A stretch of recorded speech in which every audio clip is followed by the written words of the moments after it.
مہدی برحق، دنیا کو ہے اس مہدی برحق کی ضرورت ہو جس کی نگاہ زلزلہ عالم افکار۔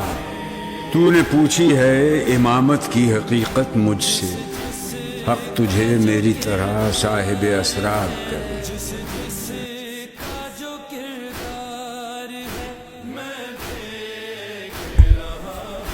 یا ربا محمد وآل محمد صلی اللہ محمد وآل محمد واجل فرج آل محمد۔ بسم اللہ الرحمن الرحیم۔ کوئی فلسفہ نہیں عشق کا، جہاں دل جھکے وہیں سر جھکا، وہیں ہاتھ جوڑ کے بیٹھ جا، نہ سوال کر نہ جواب دے۔ تمام موالیان حیدر قرار کو تحفہ علی علیہ السلام مدد، مالک زمانہ علیہ السلام، شہنشاہ امام زمانہ علیہ السلام، وقت کے پاک حسین علیہ السلام آپ کو اپنی محبت کے ساتھ شاد و آباد رکھیں۔ سلسلہ گفتگو حالات حاضرہ پر تھا، لیکن چونکہ اب ہر چیز واضح ہو چکی ہے، اور یہ ساری باتیں بتانا اور یہ مقصد اس لیے تھا کہ یہ حالات بتا کر جو پہلے سے بتائے گئے ہیں ان کو بتا کر ایک انتہائی اہم امر کی طرف اشارہ کرنا کہ وہ بقا ہے۔ اب جو کچھ ہو گیا یا جو کچھ ہونے جا رہا ہے اس میں مرنا تو ہے، انسان ہے، اس کی زندگی ہے، اس کو 70 سال جی لے گا، اس کو 80 سال جی لے گا، اس کو 90 سال جی لے گا، آخر ایک دن تو اس نے اس دنیا سے جانا ہے، اس نے مٹی کے ساتھ مٹی ہونا ہے۔ تو کیوں نہ کوئی ایسا راستہ اختیار کیا جائے؟ دنیا کو کمانے کے لیے تو ہم سب کچھ کرتے ہیں، دنیا کو کمانے کے لیے ہم بہت کچھ کرتے ہیں، ڈگریاں بھی کرتے ہیں، بہت سارے کام بھی کرتے ہیں، پیسہ کمانے کے لیے، گھر بنانے کے لیے، اچھے طرح سے زندگی بسر کرنے کے لیے، اس سے منع نہیں ہے، لیکن آخرت کے لیے بھی کچھ کرنا چاہیے کہ جس سے بقا ہو جائے۔ ویسے تو یہ فنا ہے، انسان تو فنا ہے، بقا کیا ہے؟ وہ مولا کی محبت ہے، وہ مولا کا قرب ہے، جو یہاں بھی ہے وہ جو وہاں بھی ہے۔ اور 6ویں امام پاک علیہ السلام کی ایک حدیث پاک ہے، اس میں مولا فرماتے ہیں کہ اس کا مفہوم کچھ اس طرح سے ہے، اور یہ پھر غیبت نعمانی میں موجود ہے۔ یہ بہت ساری احادیث پاک شہنشاہ زمانہ علیہ السلام کے حوالے سے اگر کوئی مطالعہ کرنا چاہے، ائمہ معصومین علیہ السلام کی، پاک رسول اللہ صلوات اللہ علیہ کی، پاک امیر المومنین علیہ السلام کی، تو وہ امام زمانہ کے حوالے سے، وقت کے پاک امام کے حوالے سے، وہ غیبت نعمانی میں بہت بڑا مجموعہ شہنشاہ وقت علیہ السلام کی کے بارے میں جو انفارمیشن ہے یا جو کچھ بیان کیا گیا ہے ائمہ معصومین علیہ السلام کی زبانی، وہ اس کتاب میں موجود ہے، اس لیے اس کا بار بار حوالہ دے رہا ہوں۔ 6ویں مالک پاک فرماتے ہیں، اللہم صلی علی محمد، مولا فرماتے ہیں کہ تم اپنے وقت کے امام کی معرفت حاصل کر لو، پھر تمہارے لیے اس میں کوئی حرج نہیں کہ یہ امر پہلے ہو یا بعد میں، یعنی کہ، اور پھر ایک اور جگہ اسی کتاب میں مولا کی ایک اور حدیث پاک ہے، اور مولا فرماتے ہیں کہ جس نے اپنے امام زمانہ علیہ السلام 12ویں شہنشاہ پاک کی معرفت حاصل کر لی اور وہ اس دنیا سے چلا گیا، وہ ایسے مرا جیسے شہنشاہ وقت کے خیمے میں مرا۔ اس کا مطلب ہے کہ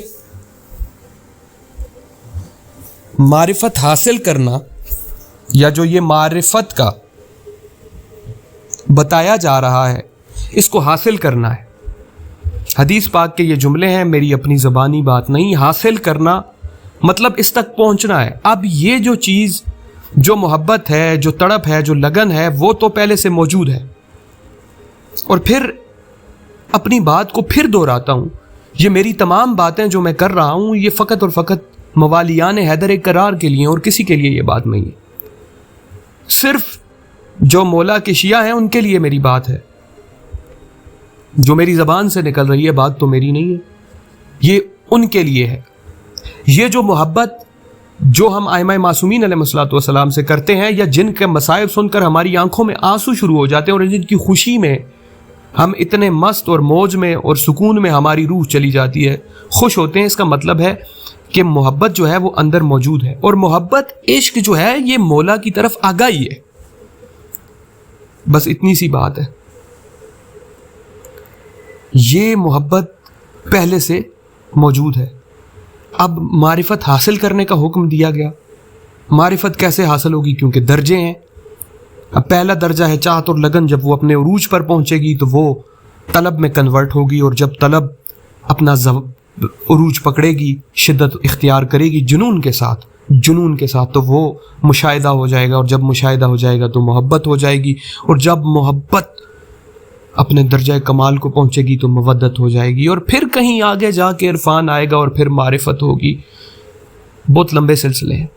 یعنی اس مقام تک پہنچنا ہے, کچھ صحیح کچھ کوشش اپنی طرف سے بھی کرنی ہے. پھر ایک اور حدیث پاک ہے مولا کی, بہت مشہور حدیث پاک ہے, اور کئی آپ نے سنی ہوگی. مالک فرماتے تم ہماری طرف 1 قدم بڑھاؤ, ہم تمہاری طرف 10 قدم بڑھاتے ہیں. یعنی کہ کچھ خود بھی کرنا ہے, یعنی کہ کچھ اپنا بھی کچھ چیز اپنی بھی پیش کرنی ہے. عطا تو ان کی طرف سے ہے. اگر وہ نہ ہمیں اس گھر میں پیدا کرتے جس کا تعلق آل محمد علیہ الصلوۃ والسلام کے ساتھ تھا, تو ہم کیا کر سکتے تھے؟ ہمارا کوئی اختیار نہیں تھا. اب جب انہوں نے ہمیں اس گھر میں, ایسے گھر میں بھیجا جہاں پہ مولا کی محبت اور مودت اور چاہت اور لگن رکھنے والے ہیں, تو اس میں انہی کی کریمی ہے. تو یہ انہی کی عطا ہے جو پہلے سے ہے. اب اپنی مرضی سے ہوئے نہیں, یہ تو وہ ہیں جو پہلے سے کنورٹڈ ہیں. اسی طرح ایک اور حدیث پاک ہے ائمہ معصومین علیہ الصلوۃ والسلام میں سے, سرکار کے پاس ایک شخص آیا اور اس نے کہا مولا میرے اوپر اتنا قرضہ ہے, اگر آپ میرا قرضہ ادا کر دیتے ہیں تو میں آپ کا شیعہ ہو جاؤں گا. مالک کریم شہنشاہ علیہ الصلوۃ والسلام نے فرمایا کہ یہ تم اپنا قرضہ پکڑو, اور تم ہمارے شیعہ ہونے کی ہمیں لالچ مت دو. ہمارے شیعہ شروع سے سلیکٹڈ ہیں, مطلب وہ پہلے سے طے شدہ ہے. نہ ان میں کمی ہو سکتی ہے, نہ ان میں بیشی ہو سکتی ہے, نہ وہ کم ہو سکتے ہیں, نہ وہ زیادہ ہو سکتے ہیں. یعنی جو موجود ہیں اس کا مطلب ہے کہ وہ پہلے سے ہیں, اور وہ سب کچھ ان کے اندر ڈال دیا گیا ہے. اب اگر اس کو خود نہیں جگایا, خود اس کی طرف کوشش نہیں کی, تو اب ایسا بھی نہیں کہ سب کچھ کوئی ایسی چیز نہیں ہے محبت کے گلاس میں ڈال کر گھول کر پلا دی جائے. اس کے لیے کوئی کوشش ضروری ہے, کچھ خود کو جلانا ضروری ہے. برسوں گزر جاتے ہیں لوگ, کئیوں کی زندگیاں لگ جاتی ہیں, اور یہ اپنے جگر کا لہو پینا ہے. تب جا کے روشنی ہوگی, تب جا کے کہیں چراغ جلے گا.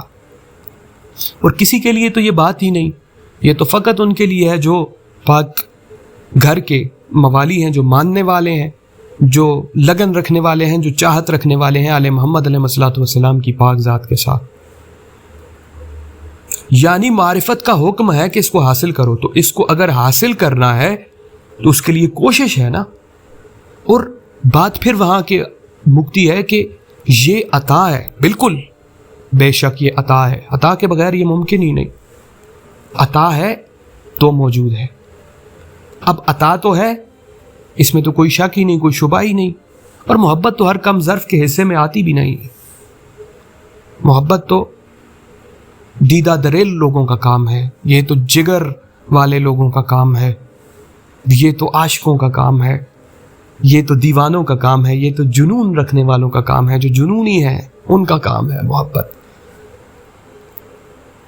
اور یہ ایک ایسا رستہ ہے کہ یہ دنیا ہی کچھ اور ہے, اس کے معاملات ہی کچھ اور ہیں. اسی لیے شروع میں ایک شعر پڑھا کہ کوئی فلسفہ نہیں عشق کا, عشق کا کوئی فلسفہ نہیں ہے. جہاں آپ کا دل جھک رہا ہے وہیں سر جھکا, جہاں پہ آپ کا دل جھکا آپ نے وہاں سر جھکایا, تو وہیں ہاتھ جوڑ کے بیٹھ جانا, سوال کرنا, جواب دے, بس ختم ہر چیز. اس کے بعد سلسلے خود شروع ہوں گے, وہ سلسلے چلتے چلے جائیں گے. مالک جانتے ہیں پھر تو آگے کیا. عشق کی پہلی منزل پہ قدم تو رکھیں, اس کی پہلی سیڑھی پر قدم تو رکھیں, باقی آگے مولا جانتے ہیں کیا ہے کیا نہیں ہے. تو معرفت حاصل کرنا ضروری ہے, اب اس حاصل کرنا ضروری ہے, اور حکم ہے اس کے بارے میں. اور پھر ایک اور حدیث پاک ہے 6ویں امام علیہ الصلوۃ والسلام کی. سرکار فرماتے ہیں کہ جو شخص اپنے وقت کے امام کی معرفت حاصل کیے بغیر اس دنیا سے چلا گیا, وہ جہالت میں موت چلا گیا. اب حاصل کرنا کیا ہے, اس پہ ذرا غور کیجیے کہ کوشش کرنی ہے. پھر قرآن ہے, قرآن پاک کی ایک آیت ہے, اس میں اللہ کہہ رہا ہے قُلْ لَا أَسْأَلُكُمْ إِلَيْهِ أَجْرًا إِلَّا الْمَوَدَّةَ فِي الْقُرْبَى. اگر تم نے اجر رسالت ادا کرنا ہے, اجر رسالت یہی ہے کہ ان سے مودت کرو. حکم دیا گیا ہے کہ مودت کرو, اب کرنی ہے, وہ مجبوری ہے, وہ تو ہر صورت کرنی ہے, چاہے مجبوری سے ہو چاہے جیسے بھی ہو, وہ تو کرنی ہے. مودت سے کم اجر تو وہ اس کو منظور ہی نہیں. ان سے مودت جو ہے یہ کم از کم ہے, کم از کم تو مودت ہے. پھر مودت کی منزل ہے, یہ تو 5واں 6واں سٹیج ہے مودت کا. ہم تو ابھی چاہت اور لگن سے آگے نکلے نہیں. بات تمہید باندھنے کا مقصد یہ تھا, تمہید اس لیے باندھی گئی کہ کوشش ہمارے ہاتھ میں ہے, باقی ان کی کریمی ہے, ان کی عطا ہے. ہم کوشش تو کریں, ہم اپنا تو کچھ دیں, ہم اپنا تو 100% دیں, ہم اپنی طرف سے تو کوشش کریں کہ مولا ہم گنہگار ہیں, ہمارے بس میں کچھ نہیں ہے, ہماری اوقات کیا ہے وہ بھی ہمیں معلوم ہے کہ اللہ کہہ رہا ہے تمہیں ایک اچھلتے ہوئے پانی کے نجس قطرے سے پیدا کیا گیا. ہماری اوقات ہے, اور ہماری اوقات یہ ہے کہ ہم سراپائے گندگی ہیں, اس میں کوئی ہمارا غرور اور تکبر آ ہی نہیں سکتا. ہم پیدا ہوئے اور ہم سے بھی کوئی پیدا ہوا یا ہوگا, تو یہ تو ہماری اوقات ہے.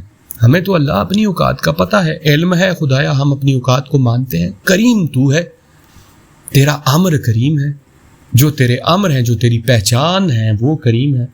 ہم یہ کوشش کر رہے ہیں, تو اپنی عطا کر دے. یہ یہاں سے کسی بھی راستے سے جان چھڑانا ممکن نہیں ہے, یہ تو واجب عمل ہے, اس کے بغیر تو گزارا ہی نہیں ہے. محبت کے بغیر کوئی گزارا نہیں, اور یہی بقا ہے. اللہ کے امر سے محبت بقا ہے. اب یہ سینکڑوں حدیث پاک موجود ہیں, اور میں نے بھی آپ کے سامنے کچھ تلاوت کی ہے. غیبت نعمانی کتاب کا نام ہے, اس کو کھولیے, اس میں موجود ہیں یہ ساری حدیث پاک.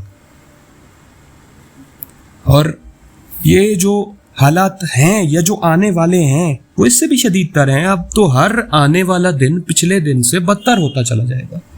حالات کچھ ایسے کروٹ بدلیں گے کہ سنبھلنے کا موقع نہیں ملے گا. اور کیوں نہ, مرنا تو ہے, بستر پہ ایڑیاں رگڑ کے بھی مر جائیں گے تو مر جائیں گے, بیماری سے مر جائیں گے تو مر جائیں گے, مچھر نے کاٹ لیا تو مر جائیں گے.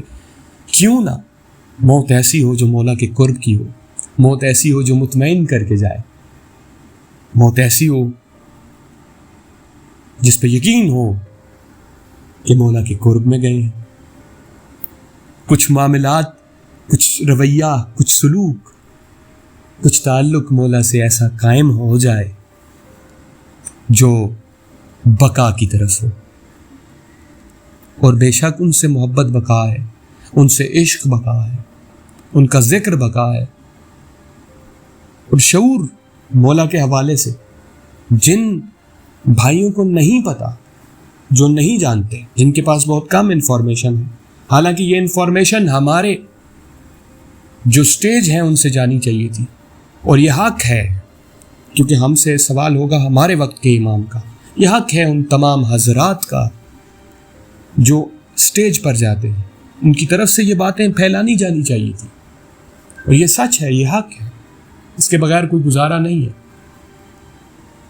اس سے کوئی فرار ممکن نہیں ہے. فرار ہو ہی نہیں سکتے, اگر فرار ہوں گے تو فنا ہو جائیں گے. فائدہ بھی اپنا ہے, بقا بھی ہے اور فائدہ بھی اپنا ہے. اور کرم مالک کریم شہنشاہ فرما رہے ہیں, وہ تو کب سے فرما رہے ہیں, ہمیں جب نہیں بھی پتا تھا تب بھی ان کا کرم تھا, اب پتہ ہے اگر تو ہے, جو کہ پتہ نہیں ہے تو بھی ان کی کریمی ہے. فقط کرم کے سوا تو اور کچھ بھی نہیں, اپنے پاس تو کچھ بھی نہیں, اپنا تو کچھ بھی نہیں. جتنی جس کی شدت ہوگی, کیونکہ مولا عادل بھی ہیں, وہ عدل کرنے والے ہیں, جتنی جس کی شدت ہوگی اسے اتنی عطا ہوگی. اب جس کی شدت ہی نہیں, جو کوشش ہی نہیں کر رہا, اس کو کیا عطا ہوگی, یا اس کو کیا مالک کریم شہنشاہ نے نظر آنا ہے, کہاں اس کو مولا نے نظر آنا ہے. جس نے دیکھنے کی کوشش نہیں کرنی, اس نے کیا, اس کو مولا نظر آئیں گے. اور تمام میرے بھائیوں سے میں بہت ساری باتیں جذبات میں بھی کر جاتا ہوں, جس کے لیے خدا کی قسم آپ سے معذرت خواہ ہوں. کسی کا دل دکھا ہو تو مجھے معاف فرمائیے. پر یہ مالک کریم شہنشاہ کا ذکر ہے, یہ شعور بیدار کرنا ہے, اور یہ آپ تمام کا جو سن رہے ہیں ان کا فرض ہے. اور بہت سارے لوگ تو بہت ساری چیزوں سے, آپ لوگ بہت زیادہ واقف ہیں, مجھے تو کچھ پتہ بھی نہیں, میں تو نہیں جانتا, مجھے تو کچھ بھی نہیں آتا, لیکن آپ لوگ تو بہت خوب جانتے ہیں, آپ کو تو پتہ ہے. تو خدا را اپنے حلقہ احباب میں, جو آپ کے حلقہ احباب ہے, جو موالیان حیدر قرار ہیں, جو مولا کے شیعہ ہیں, جو مولا سے محبت رکھنے والے ہیں, جو مولا سے چاہت اور لگن رکھنے والے ہیں, جو ماتمی ہیں, عزادار ہیں, ان سے بات کریں, ان کو بتائیں, مولا کی حکومت کے بارے میں بتائیں, مولا کے بارے میں بتائیں, مالک شہنشاہ زمانہ پاک علیہ الصلوۃ والسلام کے بارے میں ان سے گفتگو کریں, ان کا شعور بیدار کریں, شوق بیدار کریں. خدا کی قسم یہی ڈیوٹی. اور اس کی آسان عام ترین مثال یہ ہے, جیسے آپ دیکھ لیں کہ کسی بھی قوم کا کوئی لیڈر ہے تو وہ اس کے لیے کتنی تگدو کرتے ہیں, بس اتنی تگدو ہم مولا کے لیے کر لیں. تو مالک کریم ہے, مولا شہنشاہ ہے. بسم اللہ. یا رب محمد وآل محمد صلی علی محمد وآل محمد وعجل فرج آل محمد الاجل الاجل یا سبحان القدوس اجل اللہ فرجہ الشریف و صلوات اللہ علیہ.